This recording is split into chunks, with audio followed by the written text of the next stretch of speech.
بھانگڑ قلعہ کی ایک منحوس کہانی۔ میں نے اور میری دوست نے بھانگڑ قلعے کے بارے میں سنا ہوا تھا۔ کیا آپ نے کبھی ایسی جگہ دیکھی ہے جہاں صرف موت کا سایہ ہو؟ بھانگڑ قلعہ ایک ایسی جگہ جہاں دنیا کا سب سے خطرناک اور پر اسرار قلعہ کہا جاتا ہے۔ یہاں ایک جادوگر نے اپنی جادوئی طاقت سے ایک راجکماری کو حاصل کرنے کی کوشش کی، مگر جب اس کی چال ناکام ہوئی تو اس نے اس جگہ کو ایک خوفناک بد دعا دے دی۔ اس دن کے بعد جو بھی یہاں گیا یا تو وہ کبھی واپس نہیں آیا یا پھر موت اور زندگی کے درمیان کہیں کھو گیا۔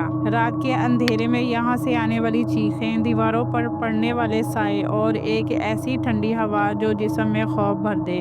کہا جاتا ہے جو کوئی بھی سورج ڈھلنے کے بعد اس قلعے میں داخل ہوتا ہے وہ یا تو لاپتہ ہو جاتا ہے یا پھر زندہ لاش بن کر رہ جاتا ہے۔ اگر یقین نہیں آتا تو رات کے اندھیرے میں بھانگڑ جا کر دیکھیں، مگر واپسی کی کوئی ضمانت نہیں۔